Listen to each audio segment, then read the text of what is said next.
Hello and welcome. GCP के इस part में हम देखेंगे कि हम सीक्वल सर्वर कैसे लॉन्च करते हैं। इस लैब में मैं दिखाऊंगा आपको माइक्रोसॉफ्ट सीक्वल के बारे में। तो आते हैं अपने लैब पे और यहाँ से मैं सीक्वल पे क्लिक कर सकता हूँ, या फिर अगर आपको ये सीक्वल ऑप्शन यहाँ नहीं मिल रहा है, आपको थोड़ा सा स्क्रॉल डाउन करना पड़ेगा, जो कि स्टोरेज में आई थिंक आपको मिलेगा ये ऑप्शन। कंप्यूट हो गया, सर्वरलेस हो गया एंड स्टोरेज नहीं है इसमें, थोड़ा सा हाँ डेटाबेसेस में ये सीक्वल मिलेगा and then click on SQL. और मैं अपने क्रेडिट के मेरे पास क्रेडिट्स हैं तो मैं उसको फ्री में यूज़ करने वाला हूँ। अब यहाँ से मैं अपने सर्वर को लॉन्च करूँगा। तो जैसे मैं सीक्वल में आऊँगा तो मुझे 3 ऑप्शन मिल रहे हैं, माई सीक्वल, पोस्टग्रेसक्यूएल एंड सीक्वल सर्वर। ये है Microsoft sequel and choose SQL server.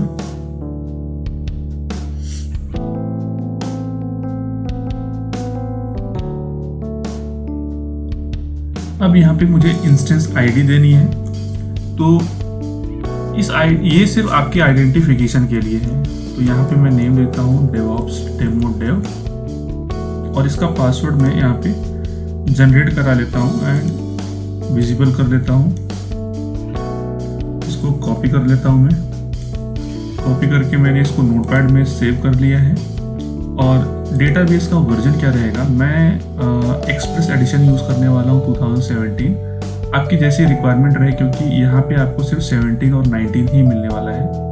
और इसमें भी आपको वेब स्टैंडर्ड या इंटरप्राइज आपकी रिक्वायरमेंट के अकॉर्डिंग जो है आप ये एडिशन आप यूज़ कर सकते हो। लैब के लिए मैं यहाँ पे आपको एक्सप्रेस एडिशन ही दिखाऊंगा, ठीक है। ये जो इन्वायरमेंट में चूज़ करने वाला हूँ, अभी चूज़ किया है मैंने, वो डेवलपमेंट है या प्रोडक्शन है, तो इसमें भी आप देख सकते हो मैं अभी डेवलपमेंट यूज़ करने वाला हूँ। एंड कॉन्फ़िगरेशन में आकर के ये बता रहा है कि आपको एक्सप्रेस एडिशन में CPU एंड रैम हर एक इन्वायरमेंट के लिए कैसे ये प्रोवाइड करता है, ठीक है। अब ये मैं जो रीजन यूज़ करने वाला हूँ वो मैं यूज़ करने वाला हूँ एशिया साउथ 1, जो कि है मुंबई रीजन। और ये जोन अवेलेबिलिटी आप यहाँ पे मल्टीपल जोन्स में इसको डिप्लॉय कर सकते हो, बट मेरी रिक्वायरमेंट है कि मैं इसको सिंगल जोन में अप्लाई करूँ। एंड यहाँ पे आता है कि कस्टमाइज योर इंस्टेंस, इस पे हम क्लिक करते हैं। अब यहाँ पे मुझे मशीन टाइप में मेमोरी एंड CPU देगा, तो मैं यहाँ पे 1 virtual core CPU and 3.75 GB RAM use करने वाला हूँ। स्टोरेज में मैं यहाँ पे स्टोरेज टाइप सब SSD मिलने वाले हैं, तो मैं लैब के लिए प्रैक्टिकल के लिए यहाँ पे मैं 20 GB यूज़ करने वाला हूँ। अगर आपको आपके स्टोरेज की भी ऑटो स्केल करानी है कि इन केस कभी आपका स्टोरेज फुल होता है तो आपको रुकना ना पड़े और डाउन टाइम लेना ना पड़े, अगर आप ये ऑप्शन चूज़ करते हो तो 20 GB के बाद भी आपका स्टोरेज जैसे जैसे आप यूज़ करते जाओगे वो फुल इंक्रीज होता चला जाएगा, ठीक है। इनक्रिप्शन में मैं गूगल का ही इनक्रिप्शन टूल यूज़ करने वाला हूँ, क्योंकि मेरे पास खुद का इनक्रिप्शन टूल है नहीं। और कनेक्शन में आते हैं, यहाँ पे अगर आपको प्राइवेटली एक्सेस करना है या पब्लिक, तो अभी के लिए तो मैं आपको जीसीपी के नेटवर्क के बाहर से एक्सेस करके दिखाऊंगा मेरे लैपटॉप से, तो मैं यहाँ पे पब्लिक ऑप्शन चूज़ करूँगा। और ऑथेंटिकेशन में हाँ, यहाँ पे पब्लिक में अगर आपको यहाँ पे ऐड नेटवर्क मिल रहा है, इसका मतलब ये है कि इस ऑप्शन से आप अपने नेटवर्क को जो आपके सिस्टम को पब्लिक IP प्रोवाइड कर रहा है ISP, उसको आप वाइट लिस्ट कर सकते हो। मैं यहाँ पे सब क्लिक करता हूँ और यहाँ पे नेम देता हूँ माई ISP। और ISP के लिए मैं यहाँ से, ये मेरा पब्लिक IP है, यहाँ से कॉपी किया मैंने और अब फिर यहाँ पे मैंने इसको पेस्ट कर दिया, ठीक है। And click on done. आप ऐसे ही जिनको भी एक्सेस चाहिए डेटाबेस का, उनकी IP को, पब्लिक IP को यहाँ पे आप वाइट लिस्ट कर सकते हो। ऑथेंटिकेशन में ये एक्टिव डायरेक्टरी देगा तो मेरे पास ऐसी कोई फैसिलिटी अभी अवेलेबल नहीं है, इसलिए मैं एजोर एक्टिव डायरेक्टरी नहीं दे रहा हूँ, जो कि ये ऑप्शनल है। डेटा प्रोटेक्शन में आते हैं। अगर आपको ऑटोमेटिक बैकअप भी लेना रहेगा तो ये बता रहा है कि टाइम स्लॉट की कितने से कितने टाइम के बीच में ये बैकअप लेगा, तो मैं अभी बैकअप लेने वाला नहीं हूँ।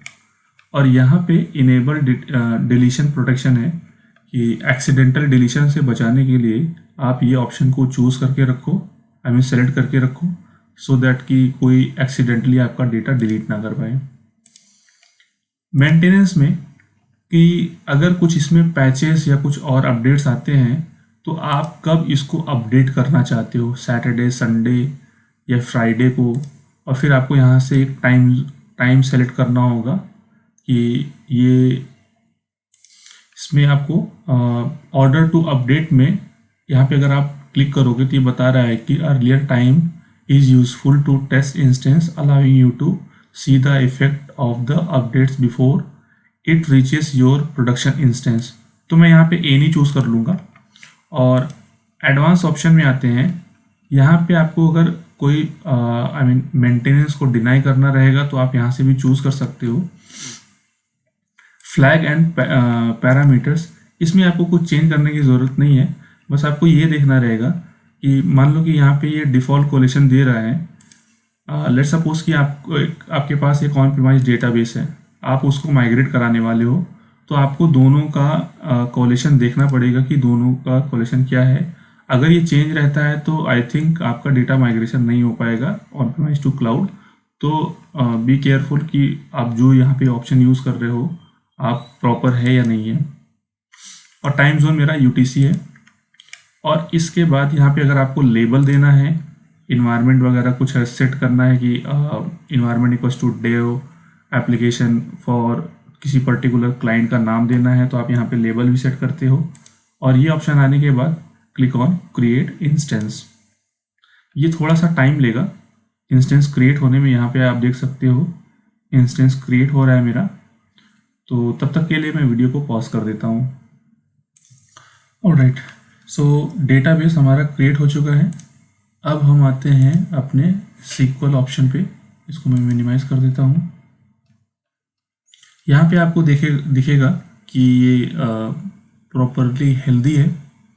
और यहाँ पे आपको पब्लिक आईपी मिल जाएगी, इंस्टेंस कनेक्शन नेम मिल जाएगा, रीजन मिल जाएगा, स्टोरेज मिल जाएगा, लेबल्स हमने दिया नहीं है।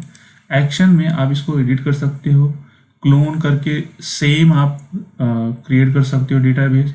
अगर आपको किसी वीएम के साथ कनेक्ट करना है यहाँ पर कनेक्ट कर सकते हो एंड देन डिलीट कर सकते हो। तो हम चलते हैं अपने कनेक्टिविटी की तरफ। मैं इंस्टेंस आईडी पे क्लिक करता हूँ। इसका जो डिफ़ॉल्ट यूज़र रहेगा वो रहेगा सीक्वल सर्वर। यहाँ से आपको यूटिलाइजेशन दिखेगी। कनेक्ट टू दिस इंस्टेंस के लिए यहाँ पे आपको पब्लिक आईपी मिल जाएगा, कनेक्शन नेम मिल जाएगा, ठीक है। और ये आपकी कॉन्फ़िगरेशन है। बाकी के ऑप्शन आपको यहाँ से नीचे से मिल जाएंगे सारे, ठीक है। कनेक्टिविटी के लिए मेरे पास एक यहाँ पे मैंने SQL server management studio download करके इंस्टॉल किया हुआ है। अब आते हैं अपने पोर्टल पे और यहाँ से मैं पब्लिक आईपी को कॉपी करता हूँ। कॉपी करने के बाद यहाँ पे मैं अपने आईपी को पेस्ट करता हूँ और डेटाबेस का नाम रहेगा मेरा सीक्वल सर्वर। वो कैसे मिला मुझे, आप यूज़र्स में आओगे। यूज़र्स में आने के बाद यहाँ पे आप देखो यूज़र यहाँ पे दिख रहा है, ठीक है। इसका आप पासवर्ड भी रीसेट वगैरह कर सकते हो, बट आप इसको रिमूव नहीं कर सकते बिकॉज कि ये सिस्टम यूज़र है। यहाँ पे बता भी रहा है can't remove a system user. और मैंने जो पासवर्ड जनरेट किया था वो लेता हूँ और फिर यहाँ पे मैं इसको पेस्ट करता हूँ and then click on connect. अब ये देखिए क्विकली ये मेरा कनेक्ट हो गया है। ये किस लिए कनेक्ट हुआ है, क्योंकि हमने अब इस सिस्टम की पब्लिक आईपी को वाइट लिस्ट किया हुआ है। आते हैं अपने लैब पे, आई मीन पोर्टल पे। यहाँ पे आपको डेटाबेसेस दिख जाएंगे अगर आप कोई डेटाबेस क्रिएट करते हो। क्योंकि अगर आप मैनेजमेंट स्टूडियो को अगर आप देखो तो यहाँ पे system databases master model MSDB TempDB ये सारी चीज़ें बनी हुई हैं। सेम थिंग आपको यहाँ पे भी वही सब मिलेगा। अगर आपको ब्राउज़र से क्रिएट करना रहेगा आप यहाँ से डेटाबेस क्रिएट कर सकते हो। अगर आपको बैकअप देखना रहेगा तो यहाँ से भी, अगर आपको बैकअप अगर आपने लगाया हुआ है तो बैकअप यहाँ से आपका दिखेगा, या फिर आप यहाँ से क्रिएट कर सकते हो बैकअप। ठीक है, और तो इसमें कुछ नहीं है, बाकी ऑप्शन तो मैंने सारे कुछ बता दिए आपको। तो अगर आपको यूज़र्स क्रिएट करना रहेगा सिंपली आप यहाँ पे click on create user, password दे दो and then click on add. ठीक है, तो ये था हमारा डेटाबेस का पार्ट। डेटाबेस में एक पार्ट था माइक्रोसॉफ्ट सीक्वल का जो हमने देखा। अब हम अपने डेटाबेस को कर देते हैं डिलीट।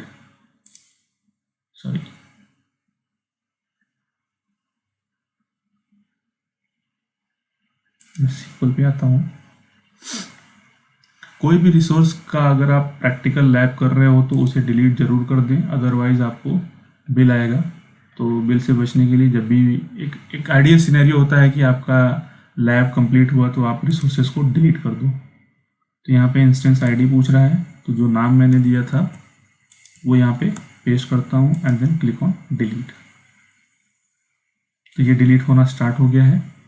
तो इस वीडियो में हमने सीखा कि हम माइक्रोसॉफ्ट सीक्वल सर्वर में हम वो डेटाबेस कैसे क्रिएट करते हैं और उसके सारे ऑप्शन एंड कनेक्टिविटी। इस वीडियो में फ़िलहाल इतना ही। Thanks for watching.